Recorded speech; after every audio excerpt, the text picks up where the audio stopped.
ഇന്നിപ്പോൾ പെട്ടിയും കിടക്കി എടുത്തിട്ട് എങ്ങടാ പോകണമെന്നല്ലേ? യെസ്, ഞാൻ വളരെ എക്സൈറ്റഡ് ആണ് ഗൈസ്. ഇന്ന് ഞാൻ പോകുന്നത് ട്രിവാൻഡ്രത്തേക്കാണ് കേട്ടോ. ട്രിവാൻഡ്രത്തേക്ക് പോണേൻ്റെയുള്ള എക്സൈറ്റ്മെൻ്റ് അല്ല എൻ്റെ ഫേസിൽ നിങ്ങൾക്ക് കാണാൻ പറ്റുന്നത്. ഒരു വർഷമായിട്ട് ഞാൻ വർക്ക് ചെയ്ത സ്ഥലത്തേക്കൊക്കെ ഒന്ന് പോകണം, അവിടെയുള്ള എല്ലാവരും ഒന്ന് കാണണം. അപ്പോൾ ഫസ്റ്റ് തന്നെ എയർപോർട്ടിൽ പോകണം എന്നാണ് വിചാരിച്ചിട്ടുണ്ടായിരുന്നത്. ട്രെയിന് പിന്നെ കറക്റ്റ് സമയത്ത് എത്തിയതുകൊണ്ട് തന്നെ ഞാൻ വൈകുന്നേരമായിട്ട് അവിടെ എത്തിയപ്പോഴത്തേനും പിന്നെ ഹൈദരായിട്ട് പിക്ക് ചെയ്യാൻ വന്നു. നേരെ എയർപോർട്ടിലേക്ക് പോകാമെന്ന് വിചാരിച്ചു. അവിടെ കുറേ പേര് ഷിഫ്റ്റൊക്കെ കഴിഞ്ഞ് പോകാൻ നിൽക്കുകയാണ്, അവരൊക്കെ കണ്ടിട്ടുണ്ടായിരുന്നു. നമ്മൾ നേരെ അവിടെ നിന്ന് പോയത് ശംഖുമുഖം ബീച്ചിലേക്കാണ് കേട്ടോ. ഇവിടെ എന്ന് പറഞ്ഞാൽ ഹോസ്റ്റലിൻ്റെയും എയർപോർട്ടിൻ്റെ അടുത്തായതുകൊണ്ട് ഞങ്ങൾ മിക്കവാറും വന്നിരിക്കുന്ന സ്ഥലമായിരുന്നു. പക്ഷെ ഒരുപാട് ചേഞ്ചസ് വന്നിട്ടുണ്ട്. ഇതാണ് ഞങ്ങളുടെ ഹോസ്റ്റൽ ആൻറ്റി കേട്ടോ.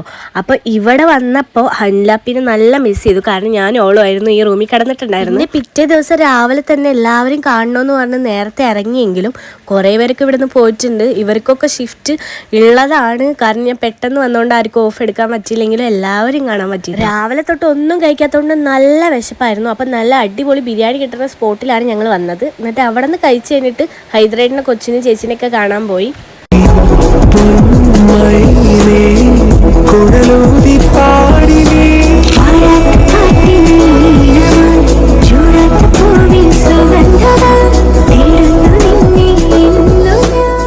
അടുത്ത ഡെസ്റ്റിനേഷൻ എന്ന് പറഞ്ഞു കഴിഞ്ഞാൽ ഞങ്ങൾ എപ്പോഴും ഷോപ്പ് ചെയ്യാൻ പോകുന്ന മാൾ ഓഫ് ട്രാവൻകൂറാണ് കേട്ടോ.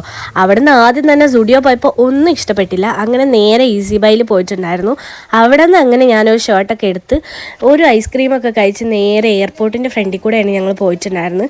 അങ്ങനെ ഇൻ്റർനാഷണൽ എല്ലാം കറങ്ങി ഞങ്ങൾ നേരെ ഡൊമസ്റ്റിക് എയർപോർട്ടിലേക്ക് വന്നു. ഒന്നും ഓഫില്ലാത്തതുകൊണ്ട് തന്നെ എയർപോർട്ടിൽ നിന്ന് ഇറങ്ങാൻ കുറച്ച് ബുദ്ധിമുട്ടാണെങ്കിലും ഇപ്പോൾ നമുക്കൊരു ടൈം കിട്ടിയിട്ടുണ്ട്, എല്ലാവരും കൂടെ ഒന്നിച്ച് വരാമെന്ന് പറഞ്ഞിട്ട്.